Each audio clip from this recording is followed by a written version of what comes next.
राधे राधे, जय श्री कृष्णा। दोस्तों, आज के वीडियो में आपको बैसाख माह की पवित्र कथा के अंतर्गत 9वां अध्याय सुनाने वाली हूँ, तो आप वीडियो के अंत तक बने रहें। 9वें अध्याय की कथा इस प्रकार है। उपरोक्त कथा सुनकर मिथिलेश ने पूछा कि हे ब्राह्मण, इक्ष्वाकु वंश के राजा ने जल और अन्न का दान नहीं किया, इसी से वह जातक, छिपकली की आयु तथा साधु महात्माओं की सेवा न करने से गिद्ध योनि में आया। परंतु आपने बतलाया कि वह 7 जन्म तक कुत्ते की योनि में आया। उसने केवल संत महात्माओं की सेवा नहीं की, सो उसका फल उनको न मिलता। उसने किसी को कष्ट भी नहीं दिया, सो बिना कारण ही उसको कुत्ते की योनि क्यों मिली, इसका मुझको संशय है। कृपा करके आप मेरी शंका का समाधान करिए। राजा के ऐसे प्रश्न सुनकर महायशस्वी सुरति देव ने कहा, तुम धन्य हो जो तुमने ऐसा धार्मिक प्रश्न किया। सो मैं अब तुम्हारे संशय का समाधान करता हूँ। यह वार्ता शिव जी ने कैलाश पर्वत पर श्री पार्वती जी से कही थी।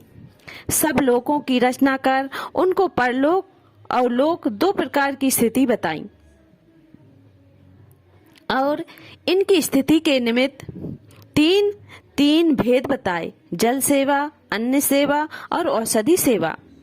यह तीनों इस लोक की स्थिति के हेतु हैं तथा साधु सेवा, विष्णु पूजा और धर्म, यह तीनों परलौकिक स्थिति के हेतु हैं।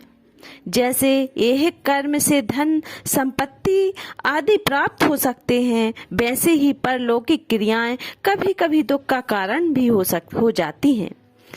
जैसे यहाँ पर एक पुराना इतिहास कहते हैं, एक समय दक्ष प्रजापति महादेव जी को यज्ञ में बुलाने के लिए कैलाश पर गए।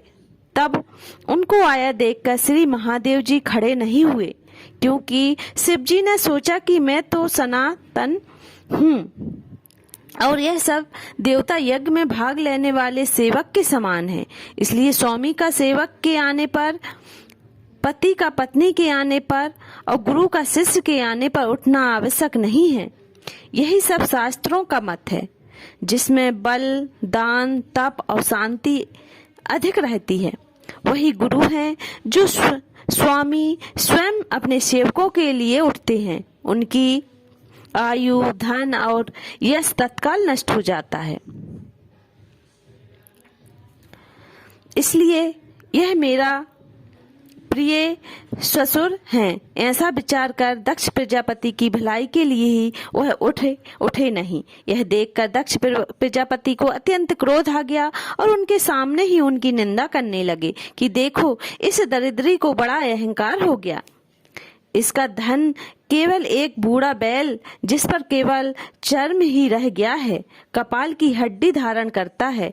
पाखंडी, अहंकारी, महा अपवित्र, किसी का शुभ कार्य न करने वाला, दरिद्रता के मारे शीत से दुखित हाथी, चर्म ओढ़ने वाले, शमशान जिसका घर है, सर्पों का आभूषण है, न इसमें धीरज है न ज्ञान है, भस्मासुर के डर के मारे दूर भाग गया, भूत प्रेत आदि संग रहते हैं, इसके कुल का कुछ पता नहीं। दुरात्मा नारद के ब्रह्मा से इसकी बड़ाई की, जिससे मैंने अपनी कन्या सती का विवाह इसके साथ कर दिया। जैसे कुम्हार का घड़ा चंडाल के घर पहुंचने से किसी का नहीं रहता, वैसे ही मेरी कन्या का मुझसे कोई प्रयोजन नहीं है। इस प्रकार दक्ष प्रजापति शंकर और सती को यज्ञ का निमंत्रण न देकर कुवाक्य कहकर चला गया और यज्ञ स्थान में ऋत्विक और मुनियों को साथ लेकर विधि पूर्वक यज्ञ करने लगा। इस यज्ञ में ब्रह्मा और विष्णु भी नहीं आए, परंतु सिद्ध, चारण, गंधर्व, यज्ञ, राक्षस, किन्नर और सब देवता यज्ञ में आए।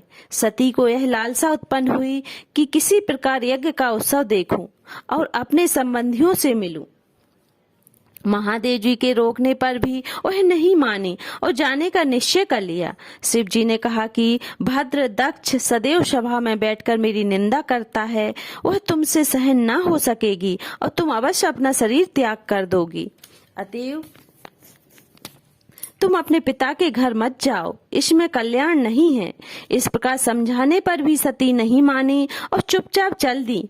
तब पीछे जाकर नंदी ने उनको अपनी पीठ पर बिठा लिया और कितने ही भूत प्रेत आदि उनके संग हो गए। जब वह अपने महल में पहुंची तो किसी ने भी उनके साथ कोई बात नहीं की। तब शिव जी की बात याद करके वह यज्ञशाला में गई। वहां पर सभा के लोग सती से कुछ भी न बोले। सती चुपचाप वहां पर खड़ी रही और रुद्र की आहुति तक पिता की चेष्टा देखती रही। जब दक्ष ने रुद्र की आहुति नहीं दी तो सती ने क्रोध युक्त होकर कहा कि जो बड़ों का अपमान करते हैं उनका कल्याण नहीं होता। तुमने सारे जगत के रचेता अविनाशी रुद्र की आहुति नहीं दी। यहाँ जितने ऋषि मुनि महात्मा एकत्रित हुए हैं, इन्होंने तुमको सुबुद्धि नहीं दी। ऐसा व्यतीत होता है कि विधाता तुम्हारे साथ इनके भी प्रतिकूल है। जब सती यह वचन कह रही थी तो पूषा देवता मुंह फाड़कर हंसने लगे और कर्महीन भृंगु दाढ़ी और मूछ फड़फड़ाने लगा। दक्ष निंदा करने लगा। यह सब बातें देखकर सती को अत्यंत क्रोध आ गया और वह पति की निंदा सुनकर प्रायश्चित के रूप में सबके देखते देखते हवन कुंड में कूद गई। सती के गिरते ही हाहाकार मच गया। शिव जी के गण भागकर शिव जी के पास आए और सारी कथा सुनाई। महादेव ने कलांतर रूप हो क्रोध से अपनी जटा उखाड़कर पृथ्वी पर दे मारी, जिससे बड़ा बलवान महाकाय वीर भद्र उत्पन्न हुआ। तब शिव जी ने उसको आज्ञा दी कि मेरे निंदक दक्ष का नाश कर दो, जिसके कारण सती को शरीर त्यागना पड़ा। महादेव की आज्ञा पाकर सहस्त्र भुजाओं वाला वीर भद्र और यमराज के सादृश्य वह वीर भद्र यज्ञशाला में पहुंचा और देवता असुर मनुष्य आदि जो भी यज्ञ में उपस्थित थे सबको मारने लगा और भृगु की दाढ़ी मूछ उखाड़ दिए। जिसने जो अंग फड़फड़ाया था, वीरभद्र ने उसका वही अंग उखाड़ कर फेंक दिया। दक्ष का सिर काटने लगा, किंतु शुक्राचार्य मंत्र बल से उसकी रक्षा कर रहे थे, इसलिए नहीं काट सका। तब रुद्र ने स्वयं उसका सिर काट डाला। इस प्रकार यज्ञ में आए हुए शव का संहार कर वे कैलाश को लौटे। जो मरने से बचे थे वे भागकर ब्रह्मा जी की शरण में गए। ब्रह्मा जी उनको साथ लेकर कैलाश में गए। वहां जाकर अनेक प्रकार से समझा बुझाकर श्री शिव जी को शांत कराया। फिर महादेव जी को साथ लेकर यज्ञशाला में पहुंचे। यज्ञ में जो मारे गए थे उनको जीवन का दान दिया और महादेव जी ने दक्ष के धड़ पर बकरे का सिर रख दिया, जिससे आज तक उनके उपासक दक्ष को उनकी प्रसन्नता के लिए बम बम करते हैं।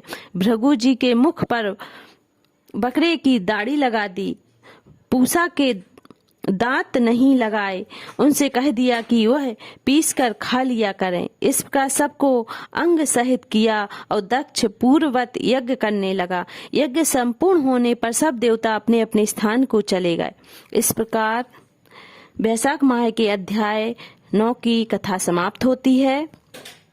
राधे राधे, जय श्री कृष्णा।